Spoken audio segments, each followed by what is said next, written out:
case.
Alright.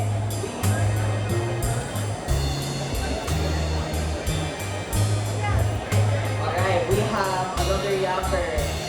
Very interesting yapper today. What's your name?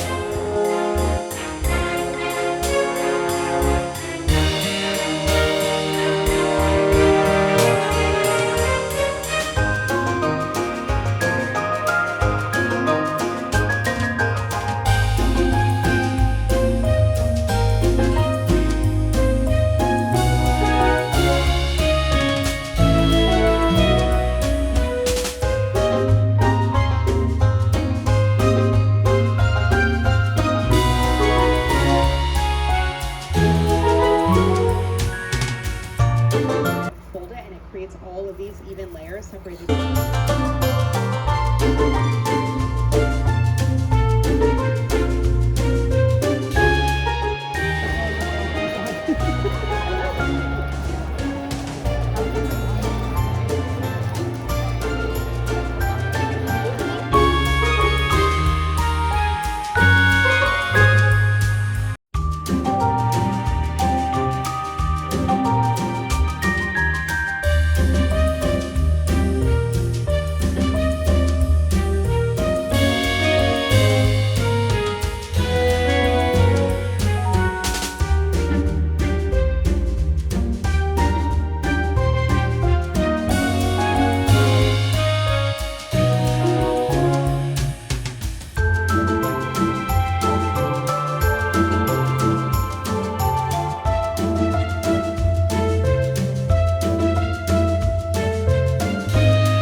a lot of these ingredients the whole dough at once.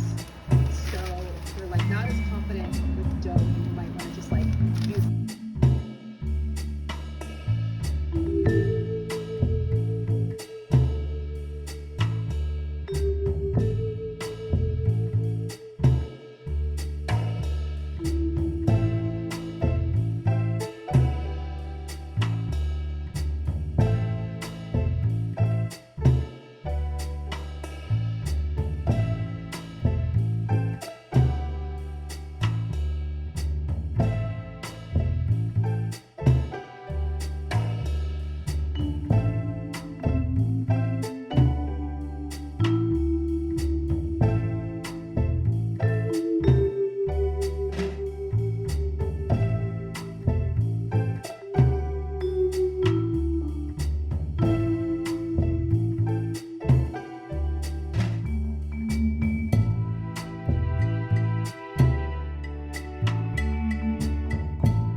Okay, I just wanted to jump in because if you've noticed, I didn't film any of the stands or any of the tables of the artists that I bought from, because Lust is a little different compared to the other art cons that I've been to.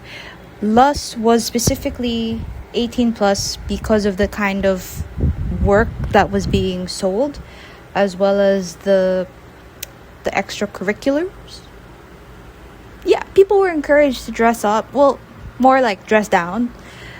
As in, you were allowed to wear whatever you wanted, but you couldn't show nipples and genitalia, if I'm not mistaken.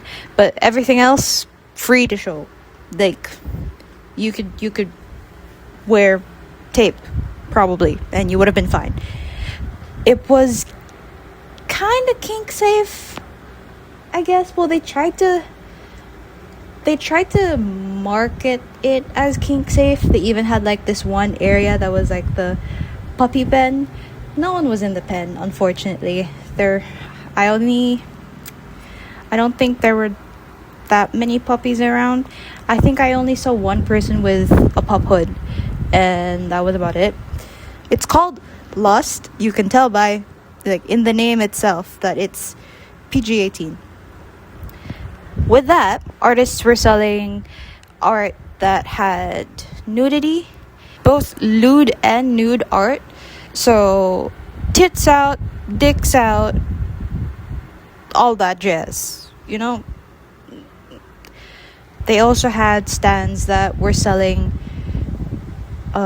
toys, so vibrators, dildos, plugs. It was sexual wellness oriented. kink friendly type deal, or like what they were trying to do. So it's the same venue, but there were just a lot fewer tables and a lot fewer people. And I think that was because of the ticket price. The usual ticket price is usually around 100. That's how it is for most of their events, except for this one, which was 500. It was very expensive. It was targeted to adults, so they sort of had to price gate that as well, in a way. I guess they didn't. I don't believe they checked IDs. Did they? Maybe I just don't remember. I think maybe they did. I just have bad memory. I walked in, got a ticket, and I think that was it. Maybe I'm remembering wrong and they did check IDs. I don't remember. They had talks and shows. So there was one talk, I wasn't there for it, but they had a talk and it was about what an STI is and like how to prevent them, condoms, shots, etc. And then they had this shibari talk and demonstration. It was like a shibari demonstration, and then there was a bit of impact play. There was like one that was there. I didn't really see it. I don't know. Nothing really happened. I don't think I wasn't really paying much attention to that one. Oh, they had a burlesque show, which was, I think, my favorite part. And there were 2 performances. I'd never seen a burlesque show before, but I've heard of it. I'm familiar with what burlesque is, but that was my first time ever seeing a show. If you can afford to go to one, go to one. Highly recommend. And then, what else was there? Oh, part of the reason why I think the tickets were also expensive was because besides the artists and the extracurricular stuff, they had models. Were they models? I'm not sure if they were models or if they were OnlyFans creators or if they were cam girls. They had careers in sex work, if I'm not mistaken, and there were like queues to like do meetups, like a meet and greet and stuff like that. And then I think I'm pretty sure there was even one person who was a VTuber, so they had like a mask on, and then they were doing like fan service stuff. And so one time I was walking, just going around, and then I just suddenly hear it was something along those lines, and I just turn, and then I see like the tiny she was like a tiny person, and then there was like a guy sitting in front of her in a chair. His eyes were closed and he was just chilling, and then she was yelling into his ears, like she was going like back and forth like ASMR style. And she was like whispering but also moaning in their ears live, so he was getting like the whole experience, if you know what I mean. I'm pretty sure this is the first year that Pota has ever done Lust. I'm not sure if they plan on having another one next year though, so we'll see. I only realized this once I laid everything out, as in everything that I bought, and I was filming and I was putting everything on the table. Everything that I got is pink. Well, most of them, which is funny to me because it's not a color I'm typically drawn to, if you couldn't tell. Some of the stuff I did get were free. So part of what they give you when you first enter, you get coffee and then chocolate candy stuff, and then you get like a name tag, this temporary tattoo thing. I got the strawberry vagina looking thing. That was another thing that I noticed, was the fact that most of the NSFW stuff were male oriented. Like, don't get me wrong, I love the gays, but most of the stuff were mask on mask stuff. as in dick and dick, dick in dick. No, not you can't do a dick and dick. Dick on dick, dick. That's what majority of the things were, and I think that was part of the reason. I think that might contribute to why fucking Hilson is in pink, and it's still mask on mask. I was looking around, and I did my typical thing of like, I'm gonna take a round and then trying to see what I like, and then do another round because I'm pretty sure that there were things that I missed, and then I go another round and be like, okay, so this is what I want, that's what I want, and then that's when another round, and that's when I start actually buying the stuff. I quickly noticed that majority of the things that were there were mask, like MacLeod, ML, or like dick on dick, or not even dick on dick, trans mask on trans mask. And don't get me wrong, there were some lesbian or like walla walla stuff, but they weren't as explicit. The explicit stuff specifically were all, if not mostly, penis on penis. That's what it was. It was very difficult to find the scissorings of it all. And if there were any sort of nude female, it would be like a solo shot. Like I remember seeing that there were prints of like, I don't know if they were characters from games or if they were just OCs, but they were characters, female, and they were just nude, but they were by themselves. Like it was just them. Which there were also those kinds of prints for masks or males, but the actual intercourse part for the females were not there. There were none of this. So I was kind of disappointed, and I very intentionally did go around and I asked a couple of the other artists that were there if they did manage to have a look around and see maybe if they knew some other people who specifically made that sort of content or work, and they didn't know either. Because I asked about the Woolawa, someone else gave me like the Woolawa flag sticker for free, because I was looking around and I couldn't find anything that was like specifically for lesbians. I'm not a lesbian, by the way, just for clarity. I don't like anyone. I don't like men, I don't like women. I don't know what I am.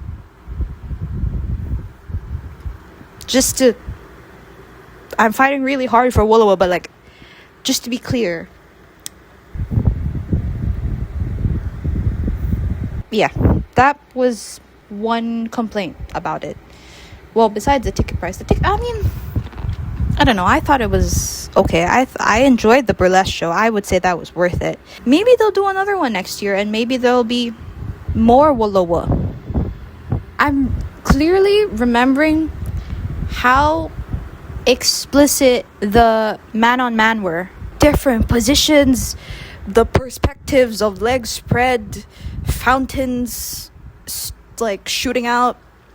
Everything was there for the mask on mask. But femme on femme, brother, there was none. None. Like actually none. Maybe next time. We'll see.